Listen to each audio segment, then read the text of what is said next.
Hello everyone, I hope you are doing good in your studies. आज मैं एक नया वीडियो लेके आया हूँ। इसमें मैं बात करने जा रहा हूँ आपके तैयारी के बारे में कि आप एग्ज़ाम की प्रिपरेशन कैसे करने वाले हो।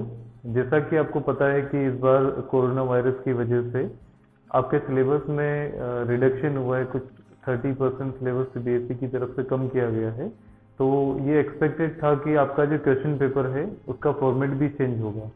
और रिसेंटली सीबीएसई ने आपका जो सैम्पल पेपर है वो निकाला है। सारे सब्जेक्ट के सैम्पल पेपर अवेलेबल है और आज उसी सैम्पल पेपर के बारे में आपको बताने जा रहा हूँ कि आपका जो मैथ्स का पेपर है वो कैसा रहेगा, उसमें क्या क्या कितने क्वेश्चन आएंगे, उसमें नंबर ऑफ क्वेश्चन जो होंगे अकॉर्डिंग टू द मार्क्स वो कितने होंगे, वो सारी चीज़ें मैं आज इस वीडियो में आपको बताने जा रहा हूँ। बट इससे इम्पोर्टेंट चीज़ ये है कि क्यों को सैम्पल पेपर को देखना चाहिए। आपको सैम्पल पेपर पढ़ने की आवश्यकता क्या है। हम हमेशा ये देखते हैं कि बहुत मैक्सिमम जो बच्चे हैं वो पढ़ाई करते जाते हैं। हम ये नहीं सोचते कि हमको तैयारी कैसे करनी है। Actually scoring is a smart thing. आजकल स्कोर करना एक स्मार्ट वर्क की तरह हो गया है। जैसे आप आजकल मोबाइल का टाइम है, आप लोग YouTube पे वीडियो देख रहे हो और आपको पता है कि टेक्नोलॉजी इतनी एडवांस हो गई है कि हमको प्रिपरेशन जो करनी है उसके लिए हम हर तरीके से वो करने की कोशिश कर रहे हैं। जब हम बोर्ड की बात करते हैं तो हम सिर्फ और सिर्फ सिलेबस कंप्लीशन की तरफ ध्यान देते हैं। बट मेरा ऐसा मानना है कि सिलेबस कंप्लीशन के साथ साथ हमको ये भी जानना जरूरी है कि हमारा फाइनल पेपर कैसा आएगा।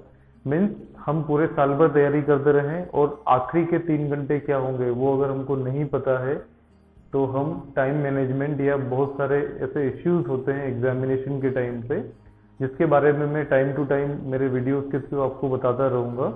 तो आज मैं इस वीडियो में आपको पेपर के पैटर्न के बारे में बताने जा रहा हूँ। जो आपका mathematics basic and standard paper है उसका फॉर्मेट कैसा होगा उसके बारे में मैं आपको जो आपका क्वेश्चन पेपर है, वेदर इट इज स्टैंडर्ड और basic, the total number of question is reduced this year from 40 to 36। Last year total 40 question होते थे। इस बार जो टोटल नंबर ऑफ क्वेश्चन है वो रिड्यूस होकर 36 हो गए हैं। बट यहाँ पर एक बहुत बड़ा मेजर चेंज है। The question paper is divided into 2 parts. Question paper जो है 2 पार्ट्स में है। The part 1 is related to the 1 mark question. There are total 16 plus 4 20 questions in sequence.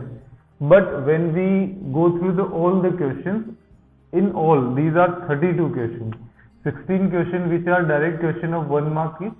And there are section second here, which is a new thing which is added by the CBSE. And in this section second, CBSE has added case study based question. So this is a very new thing for you all, case study based question. Now, what is this case study based question? This is the question which you will try to find out. Case study का मतलब ये है कि आपके syllabus में से जो day to day life में जो एप्लीकेशंस आ सकती है उसी के बारे में कोई एक इंसिडेंट या कोई सिचुएशन आपको बता दी जाएगी। 1 paragraph will be given to you और उस पैराग्राफ के बेस पे आपको कुछ क्वेश्चन दिए गए हैं। There are total 4 question in this section. 4 question होंगे जिसमें 4 डिफरेंट केस स्टडीज के ऊपर हमको डील करना है। हर एक क्वेश्चन के अंदर टोटल 5 पार्ट्स आएंगे, 5 सब पार्ट्स आएंगे। उन 5 सब पार्ट में से आपको कोई भी 4 का आंसर करना है। It is compulsory to attempt any 4।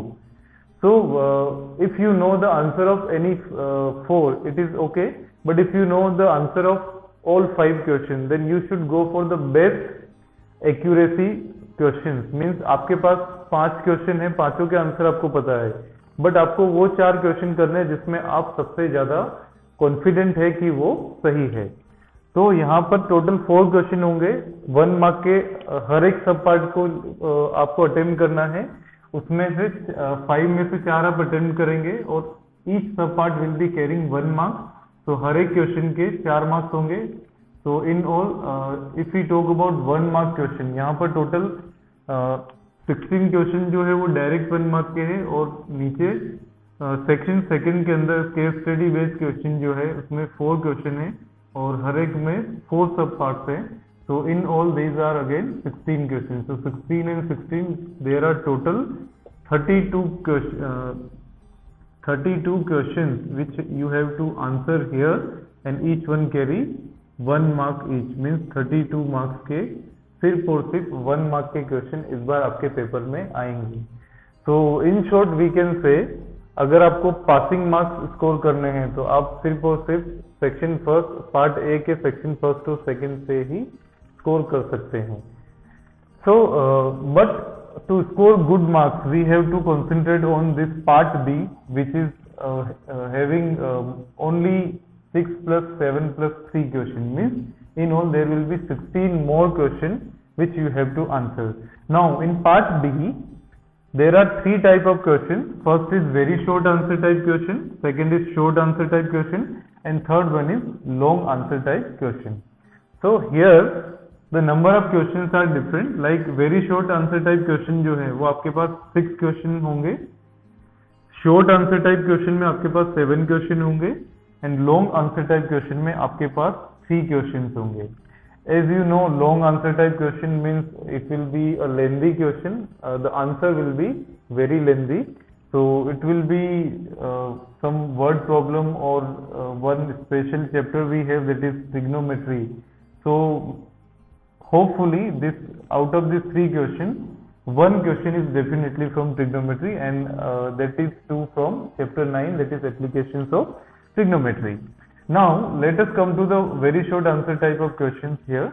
Very short answer type question में आपके पास 6 questions होंगे, जिसमें हर एक question के 2 marks आपको मिलेंगे. So in short we can say very short type of question will give you 6 into 12, means 12 marks. It will carry total 12 marks. So you can score very easily here, as you have to attempt 6 questions which are carrying 2 marks. So this will be a very simple question, I guess. Then we have short answer type question. Here we have total 7 questions, and each question carries 3 marks. Her total 7 question है, उसमें से 7 question में हर एक question के 3 marks हैं. तो यहाँ आपको 7 into 3 टोटल 20 मार्क्स स्कोर करने हैं. And finally we have long answer type question, where we have only 3 questions, and each question carries 5 marks, so it is of 15 marks. So this section, this part B will give you 12 plus 21 plus 15 marks. So this is a very we can say situation where total first part is carrying 32 marks, and the remaining whole marks are divided into the question of carrying 2 marks, 3 marks and 5 marks. Here you have to attempt total 32 questions to get 32 marks, but here the remaining marks out of 80, that is 12 plus 21, that is 33 plus 15, so total 48 marks you can score by just solving this 16 question. यहाँ आपको 16 question solve करने पे 48 marks मिल रहे हैं, और यहाँ पर 32 क्वेश्चन सोल्व करने पे आपको 32 मार्क्स मिल रहे हैं. So in short we can say the question paper is made very simpler. आपका जो क्वेश्चन पेपर का फॉर्मेट है उसमें बहुत सारी सिंप्लिसिटी है. लास्ट ईयर जो मैक्सिमम मार्क्स जो क्वेश्चन में एक क्वेश्चन के मिलते थे वो 4 मार्क्स थे, और टोटल 8 क्वेश्चन उसमें आते थे. इस बार जो मैक्सिमम मार्क्स है वो 5 है, और इसके ऊपर बेस्ड क्वेश्चन सिर्फ और सिर्फ 3 है. मीन्स आपको 5 मार्क्स स्कोर करने हैं तो आपको उन 3 टॉपिक्स पे ज़्यादा फोकस करना है, जिससे रिलेटेड क्वेश्चन आपको इस एग्जाम में पूछे जाएंगे. So when we go through the sample paper, I will be discussing one by one that in what from what chapter how much marks you have in your question paper. यहाँ पर कुछ internal choices भी दी गई है paper के अंदर. जो very short answer type question है, यहाँ पर जो टोटल 6 क्वेश्चन है, इसमें से आपके पास 2 क्वेश्चन ऐसे होंगे जिसमें आपको इंटरनल चॉइसेस मिलेगी. मीन्स इन 6 में भी आपके पास 2 ऑप्शन हैं. तो जिन 2 क्वेश्चन में आपको ऑप्शनल जो इंटरनल चॉइस मिलेगी, आपको जो क्वेश्चन ज़्यादा अच्छे से आता है आप उसको अटेम्प्ट कर सकते हैं। So there will be total 8 question in very short answer type question, out of which you have to attempt 6, but here the internal choice is not in all question. कुछ 2 क्वेश्चन होंगे, कोई 2 question होंगे जिसमें से आपको internal choice provide होगी। Short answer type question में total 7 question है, उसमें भी आपको 2 क्वेश्चन के अंदर इंटरनल चॉइस दी गई है, जिससे कि आप बेस्ट आंसर जिसको आप लिख पाते हैं आप उसको अटेम्प्ट करेंगे। Out of these 3 questions from 5 marks, you will be having 1 choice, right? Long answer type question में 5 मार्क्स के जो क्वेश्चन हैं उसमें आपको 3 क्वेश्चन में से किसी एक क्वेश्चन में आपको इंटरनल चॉइस मिलेगी। So we can say overall this paper is having 36 question and 36 question में भी टोटल 20 क्वेश्चन जो है वो आपके 1 मार्क के हैं। मीन्स टोटल अगर हम देखें तो कहने को ये 20 क्वेश्चन है, but in all these are 32 question carrying 1 mark each. तो 32 नंबर आपके 1 मार्क के क्वेश्चन के हैं। 12 मार्क्स आपके टोटल जो है वो 2 मार्क के क्वेश्चन से मिलेंगे।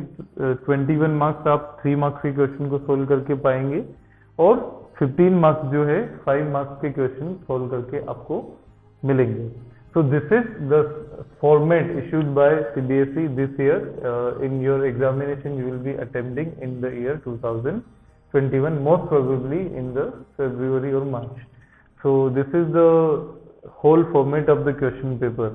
So I hope you will go through it and plan your studies, and most importantly your syllabus is about to complete. अब ऐसा समय आ गया है कि फेस्टिवल टाइम आ रहा है और आपका सिलेबस लगभग खत्म होने वाला होगा। तो अगर आपका सिलेबस खत्म हो जाता है तो आपको रिवीजन प्लान करना है। उसके लिए इफेक्टिव तरीका जो है वो सैंपल पेपर से ही होगा, क्योंकि आपको किस चैप्टर में से कितने मार्क्स के क्वेश्चन तैयार करने हैं ये आपको पता होगा, तो आपको इसमें तैयारी करने में बहुत आसानी होगी and you will be scoring good. Maximum बच्चे बिना प्लानिंग के स्टडी करते हैं, उनको सैंपल पेपर के बारे में कुछ भी नहीं पता होता है, तो उससे प्रॉब्लम्स आती है और मैथ्स के अंदर वो अच्छा स्कोर नहीं कर पाते हैं। Even though they know the answer, answer पता होने के बाद भी पेपर का पैटर्न नहीं पता होने की वजह से बहुत अच्छे इंटेलिजेंट बच्चे भी स्कोर नहीं कर पाते हैं। तो मेरी एक रिक्वेस्ट है कि आप इस क्वेश्चन पेपर के फॉर्मेट को समझें और आपके रिवीजन के लिए आप जो प्लान करेंगे वो इसी के हिसाब से प्लान करें। So this is all about the question paper format, and now I will try to give you the solution of your both the simple papers, that is mathematics basic and mathematics standard, and I'll be uploading that video soon.